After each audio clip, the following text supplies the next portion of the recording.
ప్రపంచవ్యాప్తముగా మానవ జాతి మనుగడ సాగిస్తూ ఉన్నటువంటి యొక్క భూమిపైన 195 దేశాలు ఉన్నాయి. ఈ 195 దేశాల్లో ప్రపంచవ్యాప్తంగా మానవులు జీవిస్తూ ఉన్నారు. ప్రపంచవ్యాప్తముగా ఇన్ని దేశాల్లో మనుషులు నివాసం చేస్తూ ఉన్నారు. నివాసం చేస్తూ ఉన్నటువంటి ప్రతి మనిషిని ఇది ఏ దేశం, ఇది ఏ ప్రాంతం అని అడిగితే ప్రతి ఒక్కరూ వారి వారి దేశము, వారి వారి ప్రాంతాలు చెబుతూ ఉంటారు. మనిషి బ్రతికుండగా ఇది ఏ దేశం అంటే వారి యొక్క దేశాన్ని ఏ అభ్యంతరం లేకుండా ఖచ్చితంగా చెబుతారు. మరి మనిషి మరణించిన తరువాత నీది ఏ దేశం అంటే, మరి మనిషి మరణించిన తర్వాత మనిషి నివసించడానికి ఎన్ని దేశాలు ఉంటాయి? మనిషి మనుగడ సాగించడానికి మరణం తర్వాత ఎన్ని దేశాలు ఉంటాయి? పిల్లరా, ఆ మరణం తర్వాత నివసించేటువంటి దేశాలు ఎంతమందికి తెలుసు అనేటువంటి విషయాన్ని మనం పరిశీలన చేస్తే దేవుని బిడ్డలైనటువంటి వారికి మీ అందరికీ తెలుసు. ఎన్ని దేశాలండి మరణించిన తర్వాత? భూమిపైన 195 దేశాలు ఉన్నాయి. మరణించిన తర్వాత ఎన్ని? 2 దేశాలు. ఈ 2 దేశాల్లో ఒక్క దేశమే నువ్వు కోరుకోవాలి. నాకు 2 దేశాలు కావాలంటే కుదరదు. ఈ భూమిపై ఉండగా నీ ఇష్టం వచ్చినట్లుగా పాస్పోర్ట్లు వీసాలు తీసుకుని అన్ని దేశాలు తిరిగేస్తావు. మరణించిన తర్వాత నీవు నివసించడానికి ఒకే ఒక్క దేశం. ఆ ఒక్క దేశం కూడా నీ ఇష్టానుసారంగా జీవించేటువంటి దేశాలు కావు. నీ ఇష్టానుసారంగా నీవు వెళ్ళేటువంటి దేశాలు కాదు. నీకు నచ్చినట్లుగా నువ్వు వెళ్ళేటువంటి దేశాలు కాదు. నీ క్రియలను బట్టి, నీ పనులను బట్టి, నీవు ప్రవర్తించేటువంటి విధానాన్ని బట్టి అక్కడ నిర్ణయించబడుతుంది ఇది ఏ దేశం అనేది. ఇది ఏ దేశం అనేది నువ్వు చనిపోయిన తర్వాత అక్కడ నిర్ణయించబడుతుంది. పిల్లరా, ప్రతి మనిషిని నువ్వు మరణించిన తర్వాత నీకు పరలోకం కావాలా, నరకం కావాలంటే ప్రతి మనిషి కోరుకునేది పరలోకం. ప్రతి మనిషి కోరుకునేది పరలోకం. ఆ రాజ్యం కోసమే ఇటువంటి కోటలు ఎన్నో జరుగుతూ ఉన్నాయి. దైవజనులు జరిపిస్తూ ఉన్నారు. ప్రతి దినం మనం మందిరానికి వస్తూ ఉన్నాం, వెళ్తూ ఉన్నాం. మరి మనిషి కోరుకున్నట్లుగా ప్రతి మనుషుడు పరలోకంలో జీవింపగలడా? మనిషి కోరుకునే విధంగా ప్రతి మనిషి పరలోకానికి వెళతాడా? మనిషి ఆశించినట్టుగా ప్రతి మనిషి పరలోకాన్ని స్వతంత్రించుకుంటాడా అనేటువంటిది ఈరోజు మన ప్రశ్న. పరలోకాన్ని స్వతంత్రించుకోవాలంటే ఏం చేయాలి? పరలోకాన్ని స్వతంత్రించుకోవాలంటే మనుషుడు ఏం చేయాలి? అసలు ఎలా జీవించాలి, ఎలా బ్రతకాలి అనేటువంటిది ఈరోజు మన యొక్క వాక్య ధ్యానం. పిల్లరా, చూడండి, బైబిల్ గ్రంథంలో నుంచి కీర్తనల గ్రంథము 101వ అధ్యాయము, కీర్తనల గ్రంథము 101వ అధ్యాయము 6వ వచనం నుంచి వాక్య లేఖనాన్ని చదివి ధ్యానించుకుందాం. నా యొద్ద నివసించినట్లు దేశములో నమ్మకస్తులైన వారిని నేను కనిపెట్టుచున్నాను. నిర్దోష మార్గమందు నడుచువాడు నాకు పరిచారకులగుదురు. మోసము చేయువాడు నా ఇంట నివసింపరాదు. అబద్ధములాడువాడు నా కన్నుల ఎదుట నిలవడు. పిల్లరా, వాక్యం మీద చిన్న ప్రార్థన చేసుకుందాం అండి. పరిశుద్ధుడా, ప్రేమ నమ్మకమైన మా ప్రియ పరలోకపు తండ్రి, నీ పరిశుద్ధమైన నామమును బట్టి నీకు వందనాలు, స్తోత్రాలు చెల్లించుకుంటున్నాం ప్రభువా. ఇప్పటి వరకు ఈ యొక్క సమయంలోని అయ్యా నీ బిడ్డలందరూ ఏకమై పాటకు చక్కని స్వరాన్ని దయచేసి నడిపించినందుకు నీకు ఎంతగానో వందనాలు, స్తోత్రాలు ప్రభువా. అదే రీతిగా వేలాది దోతలతో పరిశుద్ధుడు పరిశుద్ధుడు అని కొనియాడబడేటువంటి మీరు ఈ యొక్క సమయంలో నిన్ను ఆరాధించుటకు, నిన్ను గణపరచుటకు ఇక్కడ కూడినటువంటి మా అందరికీ అయ్యా అవకాశాన్ని, భాగ్యాన్ని దయచేసి ఉన్నందుకు నీకేమిచ్చిన మేము రుణం తీర్చుకునేం ప్రభు. నీకు వందనాలు, స్తోత్రాలు. ఈ యొక్క సమయంలో చదవబడిన వాక్యం మరణం ఏమైనదో నిజంగా నేను ఎరగిన వాడినై ఉన్నాను. అయ్యా, నీ యొక్క దాసుడిగా నేను ఇక్కడ నిలవబడి ఉన్నాను కాబట్టి నాకు ముందుగా మీరు మాట్లాడటకు వాక్శక్తిని దయచేసి నడిపించండి ప్రభు. ఏ హృదయానికి ఏ వాక్యం అవసరం ఏదో సమస్త మీరు గుర్తెరిగి ఉన్న దేవుడే ఉన్నారు కాబట్టి అయ్యా చెప్పబడేటువంటి యొక్క వర్తమానం ప్రతి ఒక్క హృదయానికి అవసరమయ్యే వాక్యంగాను అర్థమయ్యే వాక్యంగాను ఉన్నట్లు మీరే తోడైంది నడిపిస్తారని మా ప్రభువును ప్రియరక్షకుడైన యేసు క్రీస్తు నామమున ప్రార్థించి అడిగి వేడుకొంచున్నాను తండ్రి. ఆమేన్. ప్రియులారా, దేవుని యొక్క రాజ్యంలో మనిషి మరణించిన తర్వాత రెండే రెండు దేశాలని చెప్పాను. దేవుని యొక్క రాజ్యంలో మనిషి మరణించిన తర్వాత ఖచ్చితంగా నివసించాలి అంటే ప్రతి మనుషుడు కోరుకునేటువంటి ఆ పరలోకముకి ప్రతి మనుషుడు వెళ్ళాలి అంటే భూమి పైన మనుషుడు ఏ రీతిగా ఉండాలి అనేటువంటి దాని గురించి చదవబడినటువంటి వాక్యంలో రాయబడి ఉంది. ఎటువంటి వారు దేవుని యొక్క రాజ్యంలో నివసిస్తారు, ఎటువంటి వారిని దేవుని యొక్క రాజ్యంలో నివసించడానికి దేవుడు ఆహ్వానిస్తాడు అనేటువంటిది మనం జాగ్రత్తగా పరిశీలన చేస్తే ఏమని మాట్లాడుతున్నాడు అంటే ఇక్కడ నా యొక్క నివసించినట్లు, ఎవరి యొక్క నివసించినట్లు, దేవుని యొక్క నివసించడానికి దేవుని యొక్క నివసించేటువంటి యోగ్యత ఉండాలి అంటే అతడు ఎటువంటి వాడై ఉండాలి అంటే దేశంలో నమ్మకస్తులైనటువంటి దేవుని యొక్క రాజ్యంలో నివసించాలి అంటే దేవుని యొక్క రాజ్యంలో మనం జీవించాలి అంటే ఈ దేశంలో ఉన్నటువంటి వారమైనటువంటి మనము ఈ భూగోళంలో ప్రతి ఒక్క దేశంలో నివసించేటువంటి వారమైనటువంటి మనము భూమిపై ఉండగానే నమ్మకాన్ని సంపాదించుకోవాలి. ఎవరి దగ్గర? నీవు ఎవరింటికి వెళ్ళాలనుకుంటున్నావు? దేవుని ఇంటికి నీవు వెళ్ళాలనుకుంటున్నావు. దేవుని ఇంటికి వెళ్ళాలి అంటే దేవుడు నమ్మకమైన వారిని తనకి ఇంటిలో చేర్చుకుంటాడు. అక్కడ కింద కొన్ని మాటలు మరి ఒక మాటలు రాసి ఉన్నాడు. ఏమని? మోసం చేయవాడు నా ఇంటి నివసింపరాదు, అబద్ధములాడువాడు కన్నుల ఎదుట అసలు నిలవకూడదు అన్నాడు. ఇద్దరిని గురించి మాట్లాడాడు. మోసం చేయవాడు నా ఇంట నివసింపరాదు, అబద్ధములాడువాడు నా ఇంట నివసింపకూడదు అన్నాడు. మరి దేవుని ఇంట్లో నివసింపకపోతే మరి ఎక్కడ నివసిస్తారు? చెప్పే కదా, రెండే రెండు ఆప్షన్లు మరణించిన తర్వాత పరలోకమా నరకమా. దేవుడు వద్దన్నాడంటే రెండో ఆప్షన్ ఏంటి? నీకు నచ్చిన రాజ్యం కాదు నువ్వు కోరుకునేది, మరణించిన తర్వాత అక్కడ నీ కొరకు ఏర్పాటు చేసిన రాజ్యానికి నువ్వు వెళ్తావు. దేవునికి నచ్చని విధంగా మోసగాడిగా నువ్వు జీవిస్తే, దేవునికి నచ్చని విధంగా అబద్ధికుడిగా నువ్వు జీవిస్తే దేవుని ఇంట్లో మనకు స్థానం లేదు, తోసేస్తాడు నరకానికి. అందుకే అక్కడ మాట్లాడుతూ ఉన్నాడు, నా యొద్ద నివసించినట్లు దేశములో నమ్మకస్తుల కొరకు నేను కనిపెట్టుచున్నానంట. దేవుడు కనిపెడుతూ ఉన్నాడంట ప్రతి వ్యక్తిని. నువ్వు ఏ రీతిగా జీవిస్తూ ఉన్నావు ఈ భూమి పైన? ఎవరి కోసం జీవిస్తూ ఉన్నావు? ఎవరి కోసం బ్రతుకుతూ ఉన్నావు? మనం ఎవరి కోసం బ్రతుకుతూ ఉన్నాం, ఎవరి కోసం జీవిస్తాం అనేటువంటి ఆలోచన విషయము కనుక మనకి కొంచెమన్న అవగాహన ఉంటే మోసం చేయాలన్న ఆలోచన రాదు, అబద్ధాలు మాట్లాడాలన్న ఆలోచన అవసరం రాదు. అందుకే దేవుడు ఇక్కడ అంటూ ఉన్నాడు, నా యొద్ద నివసించినట్లు దేశంలో నమ్మకస్తుల వరకు నేను కనిపెట్టుచున్నాను అంటూ ఉన్నాడు. నమ్మకస్తుడు అంటే ఏ రీతిగా ఉంటాడు? నమ్మకస్తుడు అంటే ఏ రీతిగా ఉంటాడు? నమ్మకస్తుడు అంటే ఏ రీతిగా ఉండడు అనేటువంటి దానికి కింద రెండు మాటలు మనకి క్లారిటీ ఇచ్చేసినాయి. నమ్మకస్తుడు ఎలా ఉండడు అనే దానికి కింద చదవబడినటువంటి రెండు మాటలు మనకి క్లారిటీ ఇచ్చేసినాయి.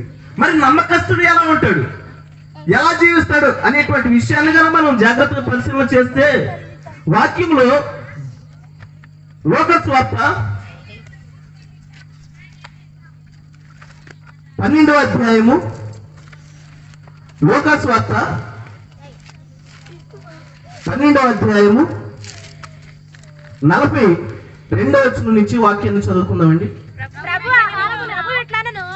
12వ అధ్యాయము 42వ వచనం. ప్రభు ఎట్లా నేను తగిన కాలమున ప్రతివానికి ఆహారము పెట్టుటకు యజమానుడు తన ఇంటి వారి మీద నియమించినట్టు నమ్మకమైన బుద్ధి గల గృహ నిర్వాహకుడు ఎవని ప్రభువు వచ్చి వాడు అలాగ చేయుచుంట కనుగొనునో ఆ దాసుడు ధన్యుడు, అతడు తనకు కలిగిన దాని అంతటి మీద వాణ్ణి ఉంచునని మీతో నిశ్చయముగా చెప్పుచున్నాను. అయితే ఆ దాసుడు నా యజమానుడు వచ్చుట ఆలస్యము చేయుచున్నాడని తన మనసులో అనుకొని దాసులను కొట్టి తిని త్రాగి మత్తుగా ఉండసాగితే వాడు కనిపెట్టని దినములలో ఎరగని గడియల్లో ఆ దాసుడు వచ్చి వాడిని శిక్షించి అపనమ్మకత్వానికి పాలు నియమించిన. ప్రియులరా, ఒక వ్యక్తి యొక్క నమ్మకం ఏ రీతిగా ఉంటది అనేటువంటిది ఇక్కడ మనం జాగ్రత్తగా పరిశీలన చేసినట్లయితే, ఒక దాసుడు ఒక యజమానుడి దగ్గర నివసించేటువంటి యొక్క విధానాన్ని బట్టి, ఒక దాసుడు ఒక యజమానుడి దగ్గర నివసించేటప్పుడు యజమానుడు ఏం చేస్తాడంట? తన దాసుడిని కనిపెడుతూ ఉంటాడంట. ఒక యజమానుడి దగ్గర ఇద్దరు దాసులు ఉన్నారనుకో, ఆ ఇద్దరిని పరిశీలన చేస్తూ ఉంటాడంట యజమానుడు. ఎలా అంటే, తన ఇంట్లో నివసించేటువంటి యొక్క విధానాన్ని బట్టి, వాడు చేసేటువంటి యొక్క పనులను బట్టి, వాడు ప్రవర్తించేటువంటి యొక్క తీరును బట్టి యజమానుడు ఏం చేస్తాడంటే బాగుగా కనిపెడుతూ ఉంటాడు ప్రతి దాసుడిని. నేను ఇంటి దగ్గర ఉన్నప్పుడు ఎలా ఉంటూ ఉన్నాడు? దాసుల్లో 2 రకాలు ఉంటారండి. యజమానుడు ఉన్నప్పుడు భయభక్తులతోని వినయంతో నడుచుకునేటువంటి దాసుడు ఉంటాడు. అదే రీతిగా యజమానుడు ఉన్నప్పుడు లేనప్పుడు అదే రీతిగా ఉండేటువంటి దాసుడు ఉంటాడు. యజమానుడు ఉన్నప్పుడు ఒకలాగా, యజమానుడు లేనప్పుడు ఒకలాగా ప్రవర్తించేటువంటి దాసులు ఉంటారు. అటువంటిది యజమానుడు తన దగ్గర ఉన్నటువంటి దాసుడు నమ్మకమైన వాడా, నమ్మకం లేనివాడా అనేటువంటిది యజమానుడు ఏ రీతిగా కనిపెడతాడు అనేటువంటి విషయాన్ని కనుక మనం జాగ్రత్తగా పరిశీలన చేస్తే, కొరింథీయులకు రాసినటువంటి మొదటి పత్రిక 4:2 ఉంటది, గృహ నిర్వాహకులలో అందరూ నమ్మకస్తులు ఉండరు అని చెప్పి అక్కడ రాయబడి ఉంది. కాబట్టి ఒక యజమానుడి దగ్గర పనిచేసేటువంటి దాసుల్లో అందరూ నమ్మకమైన వారు ఉండరు. కాబట్టి ఇక్కడ మాట్లాడేటువంటి యొక్క వాక్యాన్ని మనం జాగ్రత్తగా పరిశీలన చేస్తే, ఒక దాసుడు తన దగ్గర పనిచేస్తూ ఉన్నప్పుడు యజమానుడు ఆ దాసుడు నమ్మకమైన వాడా, నమ్మకం లేనివాడా అనేటువంటి విషయాన్ని ఏ రీతిగా కనిపెడతాడంటే, తన ఇంటి నుంచి బయటికి వెళ్ళిన తరువాత, తన ఇంటి దగ్గర ఉండేటువంటి వారిపైన ఏ రీతిగా ఉంటూ ఉన్నాడు, తన ఇంటి దగ్గర ఉండేటువంటి వాటిపైన ఏ రీతిగా అధికారం చెలాయిస్తూ ఉన్నాడు, తన ఇంటి దగ్గర ఉండేటువంటి వాటిపైన ఎలాగా పెత్తనం చెలాయిస్తూ ఉన్నాడు అనేటువంటిది బాగుగా కనిపెడతాడంట.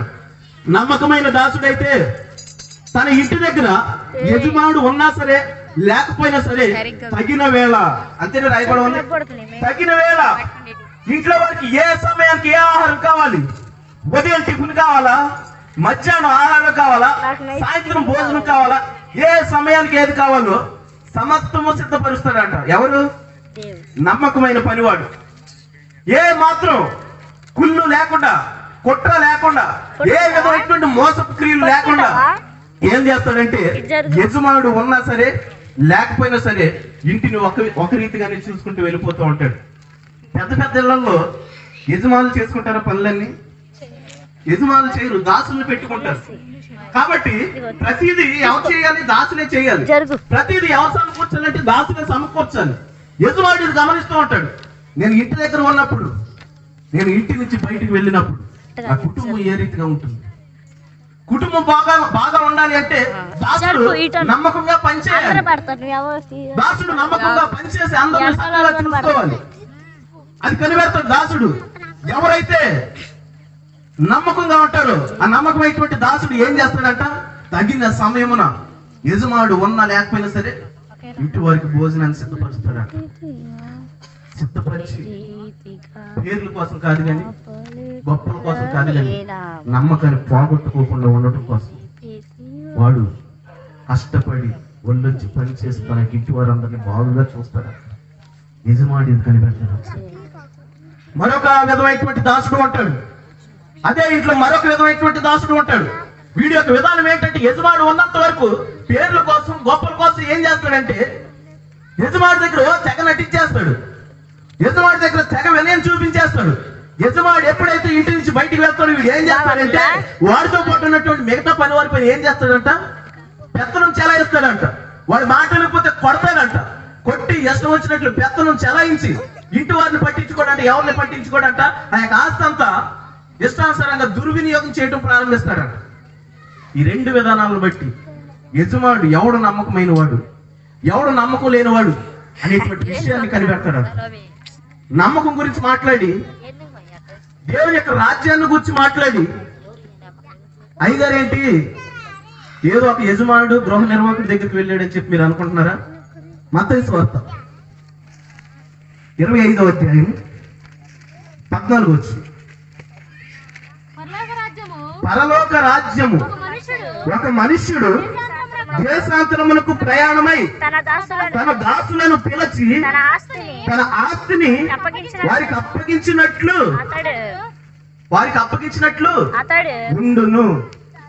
పరలోక రాజ్యం ఎలా ఉందంట? మనం మాట్లాడుకునే దేవుని యొక్క రాజ్యంలో నివసించేవారు ఎలా ఉండాలి అనే దాని గురించి మాట్లాడుకుంటున్నాం. దాని గురించి ఏమని మాట్లాడుతూ ఉన్నాడు దేవుడు ఇక్కడ? ఏమంటూ ఉన్నాడు?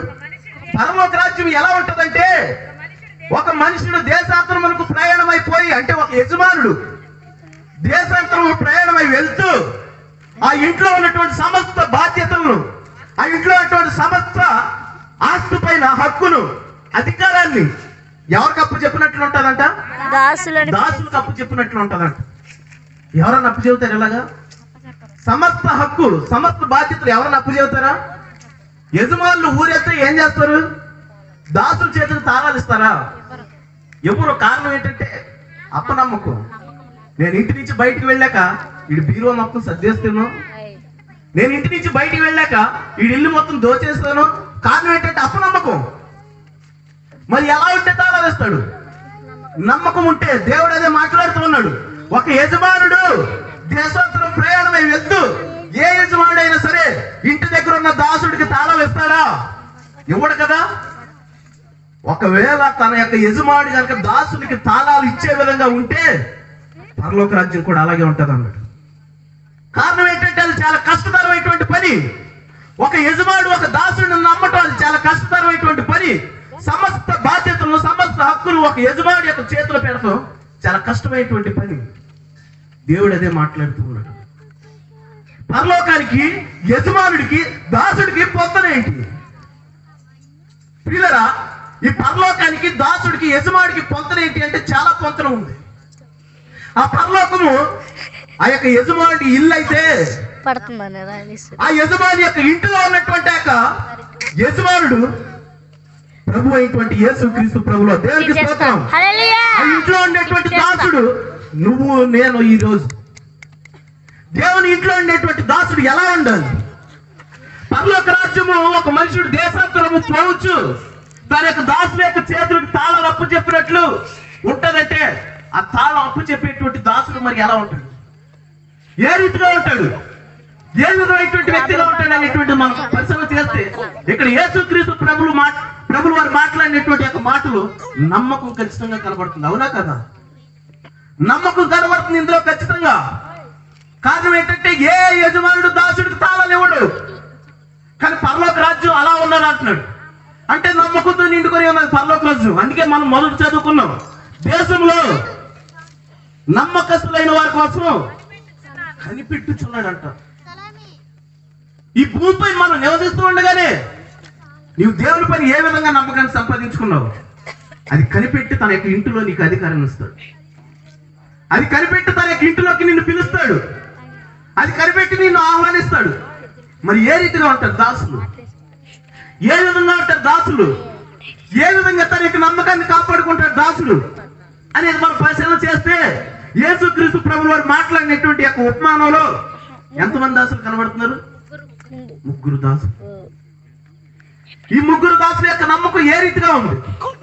ఇందా మనం చదువుకున్న కొరింథీయులకు రాసినటువంటి మొదటి పత్రిక 4వ అధ్యాయం 2వ వచనంలో, గృహ నిర్వాహకులలో అందరూ నమ్మకమైన వారు ఉండరు అని. ఈ యజమానుడు కూడా తన దగ్గర ఉన్నటువంటి 3 యొక్క గృహ నిర్వాహకులు, ఆ యొక్క దాసులు తన యొక్క జీవితకాలంలో పరిశీలన చేసి ఉంటాడు. ఒక యజమానుడు తన దగ్గర ఉన్నటువంటి దాసులు పరిశీలన చేస్తాడా లేదా? తన యొక్క జీవితకాలంలో ఒక 10 సంవత్సరాల పాటు తన దగ్గర ఒక దాసుడు నివసిస్తూ ఉన్నాడంటే వాడు ఎటువంటి వాడు? వాడు దొంగోడా? వాడు మంచోడా? వాడు మోసగాడా? వాడు అబద్ధికుడా? అనేటువంటిది యజమానుడికి తెలిసిద్దా తెలీదా? తెలిసింది. ప్రతి దాసుడి గురించి యజమానుడికి తెలిసింది. ఎలా అంటే వాడిని గురించి చెప్పేవాడు ఉంటాడు, ఇంకోడు వాడిని గురించి చెప్పేవాడు ఉంటాడు. అలాగే ఇక్కడ ఈ యజమానుడు కూడా తన దగ్గర ఉన్నటువంటి 3 దాసుల్ని పిలిచి దేశాంతరం ప్రయాణమై వెళ్ళవలసిన సమయం వచ్చినప్పుడు తన దగ్గర ఉన్నటువంటి 3 దాసులు పిలిచి ఏం చేస్తూ ఉన్నాడంటే, ఆ యజమానుడు వారిపై ఉంచినటువంటి నమ్మకాన్ని బట్టి, ఆ యజమానుడు ఆ ముగ్గురు దాసులను నమ్మినటువంటి ఆ యొక్క తీరును బట్టి ఏం చేస్తున్నాడంటే ఒక్కొక్కరికి ఒక్కో విధమైనటువంటి బాధ్యత అప్పు చెబుతూ ఉన్నాడు. వారి యొక్క నమ్మకానికి తగ్గట్టుగా ఆ యజమానుడు బాధ్యతలు అప్పు చెబుతూ ఉన్నాడు. ఇక్కడ పిల్లగా ఇక్కడ మనం జాగ్రత్తగా చూసుకున్నట్లయితే ఎటువంటి బాధ్యత అప్పు చెబుతూ ఉన్నాడు యజమానుడు, ఏ విధమైనటువంటి బాధ్యత అప్పు చెబుతూ ఉన్నాడు యజమానుడు అనేది మనం జాగ్రత్తగా పరిశీలన చేద్దాం. చూడండి, అతడు ఒకరికి 5 తలాంతులు, ఒకరికి 2, ఒకరికి 1, ఎవరి సామర్థ్యమును బట్టి వానికి ఇచ్చి వెంటనే దేశాంతరము పోయెను. ఏం జరిగిందంటే యజమానుడు ఏం చేశాడంట, తన దగ్గర ఉన్నటువంటి ముగ్గురు దాసుల్ని పిలిచాడు. పిలిచి ఎవరి సామర్థ్యాన్ని బట్టి, ఏమని రాయబడి ఉంది అక్కడ, ఎవరి సామర్థ్యాన్ని బట్టి అంటే యజమానుడి దగ్గర వారు నివసించినంత కాలములో ఆ యజమానుడి దగ్గర ఎలా ఉన్నారు, యజమానుడు ప్రతి వాడి యొక్క సామర్థ్యతను కనిపెడతాడా లేదా? కనిపెడతాడు. వీడు పనోడా సోమరపోతా, వీడు పనోడా తిండిపోతా అనేది యజమానుడు కనిపెడతాడా లేదా? కనిపెడతాడు. పన్నోడికి ఏం చేస్తాడు, వాడి యొక్క సామర్థ్యతను బట్టి కొన్ని పనులు మరీ అప్పు చెబుతాడు యజమానుడు. ఇక్కడ అదే చేస్తూ ఉన్నాడు. ఆ ముగ్గురు పనుల్ని పిలిచాడు. పిలిచి ఆ ముగ్గురు పనుల్ని ఎవడు సామర్థ్యాన్ని బట్టి ఏం చేస్తున్నాడంటే యజమానుడు వారి బాధ్యతలు అప్పు చెబుతూ ఉన్నాడంట. మొదటి వాడిని పిలిచాడు. యజమానుడి యొక్క దృష్టి అంతా ఎవడి పైన ఉంటదంటే తన పైన నమ్మకంగా ఉన్నవాడి పైన ఎక్కువగా ఉంటుంది.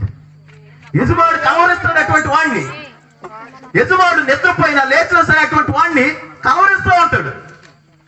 లెగిస్తే ఏం చేస్తాడంటే యజమానుడు ఆ యజమాని నోట్లో పలానా రాజుగాడు నమ్మకమైన వాడైతే అరే రాజుగా అని చెప్పి పిలుస్తాడు లేవగానే. కారణం ఏంటంటే యజమానుడి యొక్క మనసులో ముద్రించబడిపోయాడు, యజమాని యొక్క దృష్టిలో ముద్రించబడిపోయాడు నమ్మకం చేత. అదే రీతిగా ఇక్కడ యజమానుడు ఆ రీతిగా నమ్మకం సంపాదించుకున్న వారిలో ప్రథముడైనటువంటి మొదటి వాడిని పిలిచాడు. పిలవగానే పిలిచారా గురువు గారు అనుకుంటూ వచ్చి, అవునరా పిలిచాను రా అన్నాడు. యజమాని దగ్గరికి వెళ్ళాడు. ఏదైనా పని చెబుతాడేమో యజమానుడు అనుకుని వెళ్ళాడు పరిగెత్తుకుంటా. వీడు ఏది ఆశించాలన్న యజమానుడి దగ్గరికి. వీడి పని ఏంటంటే యజమానుడు చెప్పింది చేయటమే వీడి పని. ఆ రీతిగానే జీవిస్తూ ఉన్నాడు. వీడు అనుకున్నాడు నా దాసుడు, నా యొక్క యజమానుడు నాకేదైనా పని చెబుతాడేమో దాన్ని చక్కగా చేసేద్దామని శ్రద్ధగా వెళ్ళాడు. వీడు వెళ్ళగానే యజమానుడు ఏం చేశాడంటే డబ్బులు తీసి చేతిలో పెట్టాడు. 5 తలాంతులు తీసి చేతిలో పెట్టాడు. ఒక తలాంతు ఎంత అండి? ఇంచుమించు 3,600. ఇంచుమించు 3,600 అంటే 5 తలాంతులు ఇచ్చాడు. ఎంత 5 తలాంతులు? నాకు లెక్కలు రావండి, లెక్కలు రాక మిమ్మల్ని అడుగుతున్నాను. 3,600 అంటే ఎంత? 3,600 ఇంటూ 5 18,000 వస్తుంది. నేనేమి తక్కువ అని చెప్పి క్యాల్కులేటర్ కొట్టి చెప్పి నాకు లెక్కలు రావు మీలాగే. అంటే 18,000 మొదటివాడికి ఇచ్చాడు. ఆ యొక్క దినాల్లోనే 18,000 అంటే చాలా ఎక్కువ కదా. నా చిన్న దినాల్లోనే పావలంటే చాలా ఎక్కువ, పావలని చాలా కొనుక్కునేవాడు. అలాంటిది వారి యొక్క దినాల్లో 18,000 అంటే ఎంత డబ్బు. యజమానుడు అంత డబ్బు చేతులు పెట్టగానే, డబ్బు మూట చేతులు పెట్టగానే అయ్యో యజమానుడు ఏంటిది అన్నాడు. ఉంచలా నీ దగ్గర అన్నాడు. నేను ఊరిలో రెండోవాడు పిలిచాడు. రెండోవాడు కూడా అయ్యా నన్ను పిలిచారా అనుకుంటా వచ్చాడు. వాడు నమ్మకమైన వాడే కానీ మొదటోడు అంత కాదు. మొదటోడు బాగా నమ్మినవాడు కాబట్టి వాడికి 5 తలాంతులు ఇచ్చాడు. రెండో వాడి పైన ఏదో మూల కొద్దిగా తక్కువ నమ్మకం ఉంది యజమాని. వాడికి ఎన్ని ఇచ్చాడు? 2 తలాంతులు. 2 తలాంతులు ఇస్తే అయ్యా ఎంత అవుతున్నాయి 2 తలాంతులు? 7,200. వాడు కూడా అయ్యా ఏంటిది అన్నాడు. వంచరా ఊరెళ్ళే పనులు మీ దగ్గర నుంచి. మూడో వాడిని పిలిచాడు. వాడు కూడా వచ్చి యజమాని దగ్గర ఉన్నప్పుడు వాడికి 1 తలాంతు ఇచ్చాడు. కారణం ఏంటంటే యజమానుడికి వాడి పైన అంత నమ్మకం. అయినా సరే వీరిద్దరూ ఉన్నారు కదా, వీరిద్దరికి ఇచ్చి వాడికి ఇవ్వకపోతే యజమానుడు నన్ను సపరేట్ చేశాడని చెప్పి అనుకుంటాడేమో అన్న ఉద్దేశంతో ఏం చేశాడంటే యజమానుడు మూడో వాడు కూడా ఒక తలాంటి ఇచ్చాడు. వాడికి ఎక్కువ కారణం ఏంటంటే వాడి యొక్క మోసపూరితమైనటువంటి స్వభావాన్ని గమనించినటువంటి వాడి యొక్క యజమానుడు, వాడు నివసించినటువంటి యొక్క తీరును గమనించిన వాడు కాబట్టి యజమానుడు వీడికి ఎక్కువ ఇవ్వకూడదు. ఎక్కువ ఇస్తే దాని పని అంతే అనుకున్నాడు యజమానుడే. ముగ్గురికి అప్పు చెప్పేశాడు, ఎవరి సామర్థ్యాన్ని బట్టి వారికి అప్పు చెప్పేసి వెళ్ళిపోయాడు. దేశాంతరం ప్రయాణమై వెళ్ళిపోయాడు యజమానుడు. వెళ్ళిపోయిన యజమానుడు ఏం చేశాడంటే కొన్ని సంవత్సరాల తర్వాత తిరిగి ఇంటికి వచ్చాడు. కొన్ని సంవత్సరాల తర్వాత తిరిగి ఇంటికి వచ్చి 9 దాసులను పిలిచారు. అయ్యా పిలిచారయ్యా, బాగున్నారా, ఎన్ని దినాలు అవుతుంది మేము చూసని చెప్పి పరిగెత్తుకుంటూ వచ్చారు 3 దాసులు. నేను బాగానే ఉన్నారా, మీ సంగతి ఏంటని చెప్పి ఒక్కొక్క దాసుని పిలిచి అడగడం ప్రారంభించాడు యజమానుడు. మొదటి వాడిని పిలిచాడు యజమానుడు. 20 వచ్చును. మొదటి వాడిని పిలిచి యజమానుడు ఏమంటూ ఉన్నాడంటే, అప్పుడు 5 తలాంతులు తీసుకున్నవాడు మరి 5 తలాంతులు తెచ్చి, అయ్యా నీవు నాకు 5 తలాంతులు అప్పగించితే ఇవ్వగాక మరి 5 తలాంతులు సంపాదించుదని చెప్పాను. మొదటి అడిగాడు, రే నేను ఊరు వెళ్ళేటప్పుడు నీ చేతిలో కొంత డబ్బు పెట్టాను కదా, 18,000 ఇచ్చాను కదా నీకు, ఆ డబ్బులు ఏం చేసావురా అని అడుగుతున్నాడు యజమానుడు. ఆ డబ్బులు ఏం చేశారంటే వాడు చెప్పినటువంటి సమాధానం ఏంటంటే, అయ్యా ఈ డబ్బులు నా దగ్గర ఉంటే ఏమొస్తుంది, నీ బాగే నా బాగు కదా, నువ్వు బాగుంటేనే నేను బాగుంటాను కదా, నీవు బాగుంటే నేను మరిన్ని సంవత్సరాలు నేను సంతోషంగా బ్రతకగలుగుతాను, కాబట్టి నీవు బాగుండాలని చెప్పి ఈ డబ్బుని అలాగే ఉంచకుండా దీన్ని డబుల్ చేశాను అంటాడు. ఏం చేశాడంట? డబుల్ చేశాడంటే 5 తలాంతులు తీసుకున్న వీడు దాన్ని మరొక 5 తలాంతులు సంపాదించాడు దానితో. అంటే మొత్తం 10 తలాంతులు సంపాదించాడు. అంటే 18,000 ఎంత అవుతాయి? 36,000 సంపాదించి యజమానుడి చేతిలో పెట్టాడు. యజమాని యొక్క సంతోషానికి హద్దులు లేవు. యజమాని యొక్క సంతోషానికి ఆనందానికి హద్దులు లేవు. పరవశించిపోయాడు యజమానుడు, చాలా సంతోషించాడు. అబ్బా నీ పైన నేను పెట్టుకున్న నమ్మకాన్ని ఎంత చక్కగా కాపాడుకున్నావురా, అందుకనే నేను నిన్ను నమ్మేది, అందుకనే నీ చేతిలో ఎంత డబ్బు పెట్టిందని చెప్పి బలా నమ్మకమైన మంచి దాసుడు అంటున్నాడు. చదవండి ఏమని రాశాడు? బలా నమ్మకమైన మంచి దాసుడా, నీవి కొంచెములో నమ్మకముగా ఉంటివి గనుక నిన్ను అనేకమైన వాటి మీద నియమించదును. ఏమంటూ ఉన్నాడండి? 18,000 వాడి చేతిలో పెట్టి నీకు ఇచ్చింది కొంచెమేరా. 18,000 వాడి చేతిలో పెట్టి నీకు ఇచ్చింది కొంచెమేరా. అయినా సరే నీవు దీనిపైన ఎంత నమ్మకంగా ఉన్నావు, దీనిపైన నువ్వు ఎంత నమ్మకంగా ఉన్నావు. బలా నమ్మకమైన మంచి దాసుడు అన్నాడు. ఆ బిరుదుకి, ఆ యజమాని యొక్క పొగడ్తకి అవధులు లేవు. ఎటువంటి బిరుదు అంటే అది, ఒక యజమానుడు ఒక దాసుడిని బలాన్ని పొగిడాడంటే ఆ దాసుడి యొక్క ధన్యత, ఆ దాసుడి యొక్క జీవితానికి ఆనందానికి అవధులు లేవు. పరవశించిపోయాడు వాడు. నా యజమానుడు నాకు అప్పచెప్పిన పని నేను సక్రంగా పూర్తి చేశాను, నా యజమానుడు నన్ను పొగిడాడని చెప్పి ఆనందంతో పరవశించిపోయాడు. యజమానుడు ఏం చేశాడంటే వాడి యొక్క నమ్మకాన్ని బట్టి అనేకమైన వాటి మీద అధికారిగా నియమించాడంట. అనేకమైన వాటి మీద నమ్మకంగా, అనేకమైనటువంటి వాటి మీద అధికారిగా నియమించాడంట. నమ్మకాన్ని కాపాడుకుంటే ఇంకా అనేకమైన వాటి మీద వాడిని అధికారిగా నియమించాడు. వాడు మోసం చేసుంటే, దాగా చేసుంటే అనేకమైన వాటి మీద వాడిని అధికారిగా నియమించేవాడా? నియమించడు. వాడి నమ్మకాన్ని బట్టి వీడు కొంచెంలో ఎంత నమ్మకంగా ఉన్నాడు కాబట్టి బైబిల్ ఏమని రాయబడి ఉంటుందంటే, మిక్కిలి కొంచెంలో, లోకాసు వార్త 16:10 ఉంటది, మిక్కిలి కొంచెంలో నమ్మకంగా ఉండేవాడు ఎక్కువలోనూ నమ్మకంగా ఉండును, మిక్కిలి కొంచెంలో నమ్మకంగా లేనివాడు ఎక్కువలోనూ నమ్మకంగా ఉండడు అని చెప్పి రాయబడి ఉంటుంది. లోకాసు వార్త 16:10. వాడికి ఇచ్చిన కొంచెంలో నమ్మకంగా జీవించాడు. వాడికి ఇచ్చిన కొంచెంలో యథార్థతగా జీవించాడు. దేవుడు మెచ్చుకున్నాడు వాడిని. యజమానుడు మెచ్చుకున్నాడు. బలా నమ్మకమైన మంచి దాసుడా, వెళ్ళు పరిపాలించు, అనేకమైన వాటి మీద నిన్ను అధికారిగా నియమించాను, వెళ్ళు అన్నాడు. దాసుడు కన్నా వీడికి ఎటువంటి స్థానాన్ని ఇచ్చాడు? అధికార స్థానాన్ని ఇచ్చాడు. అధికార స్థానాన్ని ఇచ్చాడు. ఏంటి తీసుకున్న 5 తలాంతులు ఏంటి? ఇచ్చిన 5 తలాంతులు ఏంటి? తీసుకున్న 5 తలాంతులకి మరొక 5 తలాంతులు కల్పిస్తే అది ఎలా నమ్మకం అవుతుంది అనేది మన ప్రశ్న. దేవుడు మనకి ఇచ్చాడు. మన యొక్క సామర్థ్యాన్ని బట్టి, మన యొక్క స్తోమతను బట్టి ప్రతి ఒక్కరికి ఒక్కో తలాంతులు ఇస్తూ ఉన్నాడు. ఈ భూమిపై నివసించేటువంటి ప్రతి మనిషికి ఒక్కో తలాంతులు ఇస్తూ ఉన్నాడు. దేవుడు నీకు ఇచ్చిన దానికి నువ్వేమి ఇస్తున్నావు? దేవుడు సంతోషించేది ఏ విషయంలో తెలుసా? తాను ఇచ్చిన దానికి తిరిగి ఇచ్చేవాడి విషయమే దేవుడు సంతోషిస్తాడు. తాను ఇచ్చిన దానికి తిరిగి ఇచ్చే దాన్ని బట్టి దేవుడు నమ్మకాన్ని కనిపెడతాడు. దేవుడు నీకు ఇచ్చేదేంటి, నువ్వు ఇవ్వాల్సిందేంటి?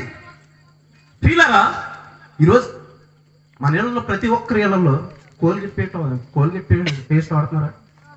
ఎంతమంది తెలుసు కోల్గేట్ పేస్ట్? చేతులు ఎత్తన నేను అడుగుతాను, కోల్గేట్ పేస్ట్ తెలియదండి. నాకు సరిగ్గా తిరగట్లేదు, తెలియదండి కోల్గేట్ పేస్ట్. ఈ కోల్గేట్ పేస్ట్ కనిపెట్టినటువంటి ఆయన విలియం కోల్గేట్ 1975వ సంవత్సరంలో ఇంగ్లాండ్ దేశం నుంచి ప్రయాణమై అమెరికాకి వచ్చి స్థిరపడ్డాడు. స్థిరపడినటువంటి విలియం కోల్గేట్, అతని యొక్క తల్లిదండ్రులు రాబర్ట్ కోల్గేట్, ఆ అమెరికాలో స్థిరపడుతూ ఉండగా విలియం కోల్గేట్ కి 19 సంవత్సరాల వయసు వచ్చేసరికి తన కాళ్ళ మీద తాను నిలబడగలగాలి, నేను ఒక సొంత వ్యాపారాన్ని ప్రారంభించాలి అని చెప్పి ఆలోచన చేసి సోపులు, అదే రీతిగా క్యాండిల్స్ కలిగినటువంటి ఫ్యాక్టరీని తయారు చేసి వ్యాపారాన్ని ప్రారంభించాడు. ఏంటేంటి? సబ్బులు, కొవ్వెత్తులు. ఆ వ్యాపారాన్ని ప్రారంభించాడు.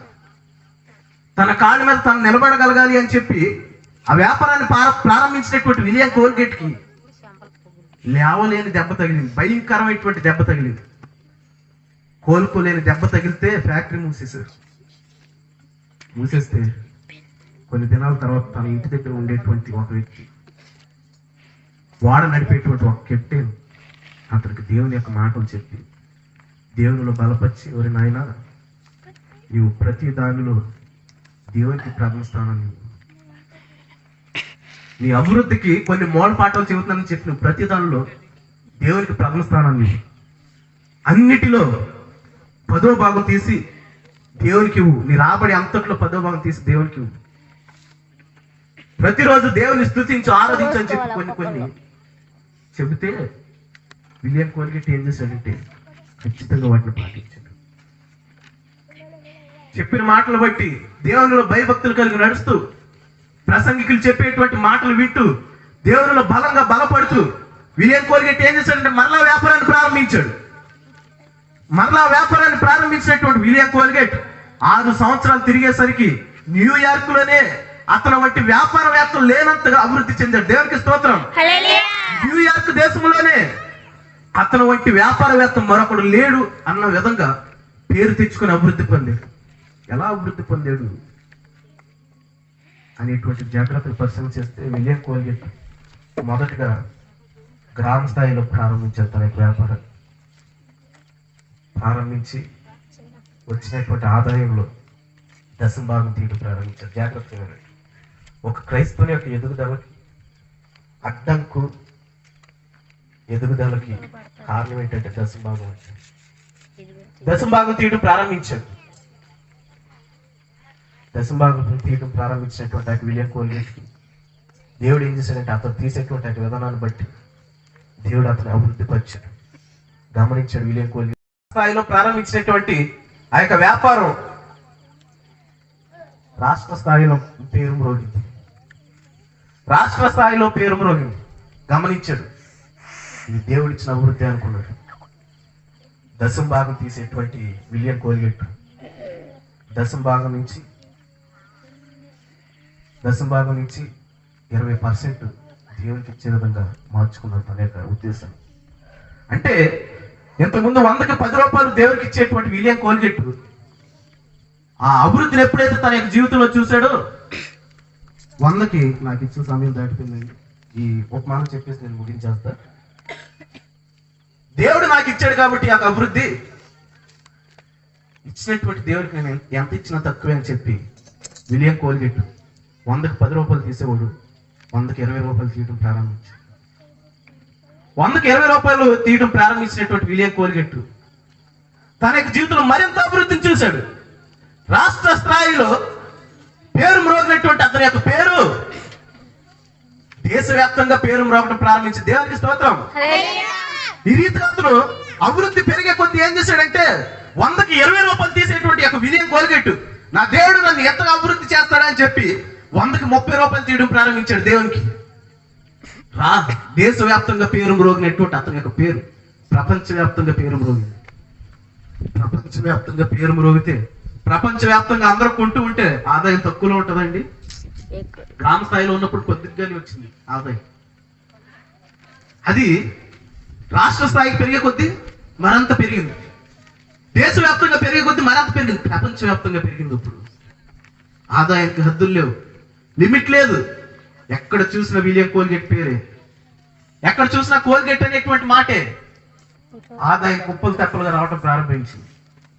100కి 10, 20, 30 తీసేటువంటి విలియం కోల్గేట్ ఏకంగా తన యొక్క రాబడిలో 100కి 90 రూపాయలు దేవునికి ఇచ్చి 10 రూపాయలు మాత్రమే తన యొక్క సొంతానికి వాడుకోవడం ప్రారంభించారు. దేవునికి స్తోత్రం. ఈ రీతిగా చేస్తున్నటువంటి విలియం కోల్గేట్ యొక్క జీవితంలో దేవుడు మరింతగా అభివృద్ధి చేయడం ప్రారంభించాడు. ఈ రోజు నీ అభివృద్ధికి ఆటంకం ఏంటి? ఈ రోజు నీ యొక్క కుటుంబ జీవితంలో అభివృద్ధి రాకుండా ఆగిపోతుందంటే కారణం ఏంటో తెలుసా? వాక్యం ఏమో చెబుతుందో తెలుసా? మీరు ఇచ్చి నన్ను శోధించండి అంటున్నాడు. మనకి గ్రంథంలో ఏమంటాడు తెలుసా? మీరు దొంగలో అంటాడు. మీకు కోపం వస్తుంది కదా ఈ మాట అంటే. మీరు దొంగలో అంటాడు. ఏ విషయంలో దొంగలు అని చెప్పి మీరందరూ 10వ భాగములు ఇయ్యకును, ప్రతిష్టాపనలు ఇయ్యకును, ఇది నా యొక్క దొంగిలిత్రి అంటున్నాడు. నువ్వు దేవుని దగ్గర దొంగతనం చేసేవాడు ఉంటే దేవుడు నీకు అభివృద్ధిని ఇస్తాడండి. మొదటోడు ఏం చేశాడు? తన నమ్మకాన్ని కాపాడుకున్నాడు. నమ్మకం అంటే ఏంటో తెలుసా? దేవుడు ఇచ్చినటువంటి అభివృద్ధిని మర్చిపోకుండా నేను ఈ స్థాయిలో ఉన్నానంటే కారణం ఎవరు? నా యజమానుడు కదా అని చెప్పి ఆలోచన చేసి యజమానుడి యొక్క బాగుని, యజమానుడి యొక్క యోగక్షేమాల్ని కోరి యజమానుడు ఇచ్చిన దానికి రెట్టింపించాడు. 2వ వాడి దగ్గరికి వెళ్ళాడు. సమయం లేదు కాబట్టి క్లుప్తంగా చెప్పేస్తున్నాను. 2వ వాడు కూడా తన యొక్క నమ్మకాన్ని కాపాడుకున్నాడు. యజమానుడు 2వ వాడిని కూడా బలా నమ్మకమైన మంచి దాసుడా, కొంచెంలో నువ్వు నమ్మకంగా ఉన్నావు కాబట్టి నువ్వు కూడా అనేకమైన వాటిపైన అధికారిగా ఉన్నావు. 3వ వాడి పరిస్థితి చూడండి. 3వ వాడి పరిస్థితి ఏంటి? 24వ వచనం. తరువాత 1 తలాంతు తీసుకున్నవాడును వచ్చి, అయ్యా నీ విత్తని చోట కోయవాడును, చల్లని చోట పంట కూర్చుకునేవాడు నాయన కఠినుడు అని నేను ఎరుగుదును గనుక నేను భయపడి వెళ్ళి నీ తలాంతును భూమిలో దాచిపెట్టుకుని ఇదిగో నీది నీవు తీసుకోమని చెప్పాను. 3వ వాడు ఏం చేశాడు? వాడికి ఇచ్చిందే తీసుకొచ్చి యజమానుడి చేతిలో పెట్టాడు. పెట్టడమే కాకుండా ఏం చేస్తున్నాడో తెలుసా? డైలాగులు వేస్తున్నాడు. ఎవరి మీద? యజమానుడు. ఈ రోజు మనలో కూడా ఉంటారండి ఎలా డైలాగ్ వేస్తారు. మీరు అటువంటి వారు కాదండి, మీరు మంచి. ఈ రోజు మనలో కూడా ఉంటారు అటువంటి వారు. దేవునికి ఇవ్వటం చేత కాదు. ఏమ్మా దేవునికి ఇవ్వట్లేదంటే ఏమంటారు తెలుసా? డైలాగులు వేస్తారు. చాలా డైలాగులు వేస్తారు. మరి ఎలా ఉంటుంది నీ అభివృద్ధి? దేవుడి పైన డైలాగులు వేస్తే ఎలా ఉంటుంది తెలుసా? ఇక్కడ యజమానుడు అంటున్నాడు. యజమానుడు అంటూ ఉన్నాడు, నువ్వు విత్తన చోట కోయేవాడు, చల్లని చోట పంట సమకూర్చుకున్నాడు. విత్తన చోట కోయేవాడు అంటే విత్తనం వేయకుండానే పంట కోసే రకం నువ్వు అంటున్నాడు. విత్తనం వేయకుండానే పంట కోసే రకం నువ్వు, వచ్చే చోట కూర్చుకునేవాడు అని అనగానే యజమానుడు కోపం వచ్చి, నేను విత్తన చోట కోయేవాడిని, చల్లని చోట పంట సమకూర్చుకుని కట్టినవాడు అని చెప్పి నువ్వు ఎరుగుదువా? ఇదేనా నువ్వు నన్ను కనిపెట్టింది? ఎంతకాలం నా దగ్గర దాసుడిగా ఉండి నన్ను నువ్వు కనిపెట్టింది ఇదేనా? ఏమంటున్నాడండి యజమానుడు? అందుకు అతను యజమానుడు వాని చూచి సోమరివైన చెత్తదాసు. మొదటి ఇద్దరిని ఎలా పిలిచాడు? బలా నమ్మకమైన మంచి దాసుడా. ఎటువంటి పిలుపు అది? ఎటువంటి బిరుదు అది? ఆనందానికి హద్దులు ఉంటాయా? ఆ విధమైనటువంటి పిలుపు పిలిస్తే ఆనందానికి హద్దులు ఉంటాయా? నీవు దేవునికి ఇచ్చేవాడు అయితే నీ పిలుపు కూడా అలాగే ఉంటుంది దేవుని దగ్గర. దేవునికి ఎవరు వాడిని ఏమంటూ ఉన్నాడు? మలాకి గ్రంథంలో దొంగలు అంటూ ఉన్నాడు. దేవునికి ఇవ్వటం చేస్తాను వీడిని ఏమంటూ ఉన్నాడు ఇక్కడ? సోమరివైన చెడ్డ దాసుడా, సోమరివైన చెడ్డ దాసుడా. నేను విత్తని చోట కోయేవాడును, చల్లని చోట పంట సమకూర్చుకునేవాడునని నువ్వు ఎరుగుదువా? అలా అయితే నీ దగ్గర ఎంత కూర్చుకున్నావు? సావుకారు దగ్గర పెట్టొచ్చు కదా, వచ్చి వడ్డీతో సహా వసూలు చేసుకునేవాడిని అన్నట్టు. వీడికి ఇచ్చిన అధికారం ఏంటి, వాళ్ళకి ఇచ్చిన అధికారం ఏంటి? ఆ మొదటి ఇద్దరికి ఎటువంటి అధికారాన్ని ఇచ్చాడు? తన ఇంటిలో అధికారాన్ని ఇచ్చాడు, తనకి ఇంటి అంతటి పైన, ఆస్తి అంతటి పైన అధికారాన్ని ఇచ్చాడు, సమస్తం పైన అధికారాన్ని ఇచ్చి ఏలండి ఇదంతా మీదే అన్నాడు. రెండో వాడిని ఏం చేస్తున్నాడు తెలుసా? ఇంట్లోంచి బయటికి గెంటేస్తున్నాడు. ఇంట్లోంచి బయటికి గెంటేస్తున్నాడు. ఈ మూడో వాడిని చూడండి ఏమని మాట్లాడుతున్నాడు అక్కడ? అట్లయితే నీవు నా సొమ్ము సాహుకారుల యొక్క ఉంచవలసి ఉండెను, నేను వచ్చి వడ్డీతో కూడా నా సొమ్ము తీసుకుని ఉందినే అని చెప్పి ఆ తలాంతులు వాడి యొద్ద నుండి తీసివేసి 10 తలాంతుల గలవానికి ఈడి. ఎవరికి ఇమ్మన్నాడు?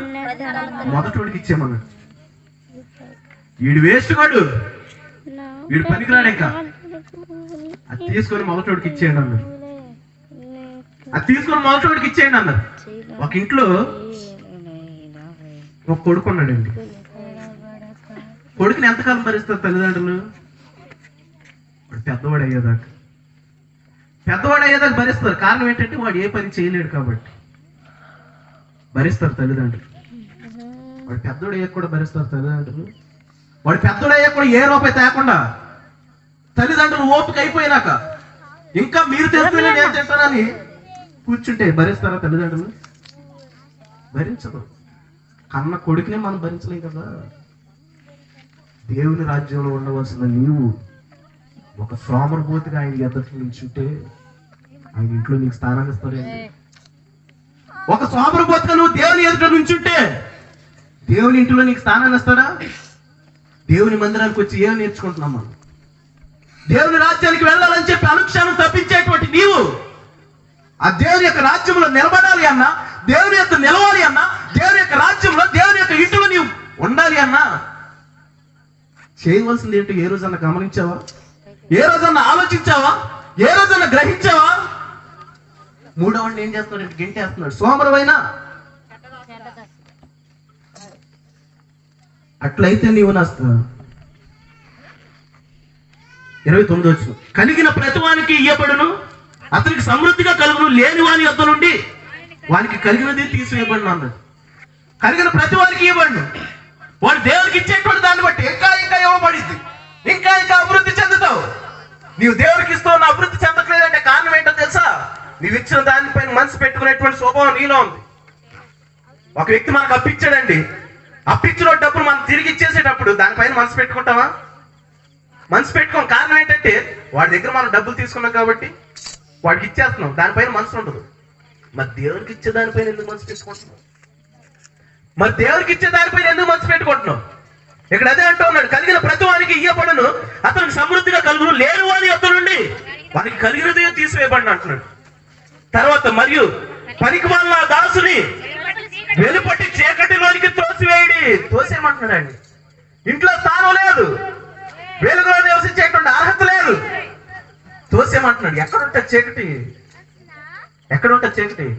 వాక్యం చూపించడానికి సమయం లేదు, అయిపోయింది. నరకములు అక్కడ అంటూ ఉన్నాడు, వెలుపటి చీకటిలోనికి తోసివేయడి, అక్కడ ఏడుపును పళ్ళు కొరుకుతే ఉండును. ఏం సంపాదించుకున్నాడు? ఈరోజు మనం చేసేటువంటి పనులను బట్టి రేపు నీకు పరలోకం అన్నా నరకం అన్నా. కాబట్టి ఆలోచించు ప్రియ సహోదరి సహోదరు వాడు, నీకు ఏది కావాలి? ఏ రాజ్యం కావాలి? ఏ దేశం కావాలి? ఈ భూమి పైన నీకు ఇష్టం వచ్చిన దేశంలో నువ్వు నివసించేటువంటి చాయిస్ నీకు ఉంది. రేపు నువ్వు చనిపోయిన తర్వాత చాయిస్ నీది కాదు, దేవునిది. చాయిస్ దేవునిది. దేవుడు పెట్టిన చోటే నువ్వు ఉండాలా, దేవుడు నిలబెట్టిన చోటే నువ్వు ఉండాలా, తోసేసిన చోటే పడిపోవాలా. దేవుడి కొద్దిగా వాక్యం ద్వారా మనందరినీ దీవించి ఆశీర్వదించిన గాక. దయచేసి నన్ను క్షమించండి, ఇచ్చిన సమయం కంటే కొద్దిగా ముందుకు వెళ్ళాను. చాలా ప్రార్థన చేసుకొని సమయాన్ని దేవుని అభ్యాసం అర్థం చేసుకుందాం. మనం వీక్లీగా ప్రేమించిన మా ప్రియ పరలోక తండ్రి, మీ పరిశుద్ధమైన నామములో మీకు వందనాలు. సమయంలో మీరు ఎంతగానో తోడండి. అల్పుడునై ఉన్నటువంటి నన్ను మాట్లాడేటువంటి యోగ్యతను దయచేసి ఈ స్థానంలో నిలబెట్టి మీరు మాట్లాడేటువంటి జ్ఞానాన్ని దయచేసి ఉన్నందుకు మీకు వందనాలు, స్తోత్రాలు. అదే రీతిగా నీ యొక్క సమయంలోని ఆ తర్వాత మాట్లాడేటువంటి యొక్క దాసులు కూడా మీరు తోడండి, మాట్లాడేటువంటి వాక్శక్తిని దయచేయండి. ఇక్కడ ఉన్నటువంటి ప్రతి ఒక్క పెట్టి అందరిటువంటి చెవులు గ్రహించేటువంటి మనసు దయచేయండి. చెప్పబడేటువంటి వాక్యాల ద్వారా వారి జీవితంలో ఫలితం దయచేసి మీరు తోడండి నడిపిస్తారు. మా ప్రభువును ప్రియరక్షకుడు యేసు క్రీస్తునామమున పెట్టి ప్రార్థించి అడిగి వేడుకుంటున్నాను తండ్రి, ఆమేన్.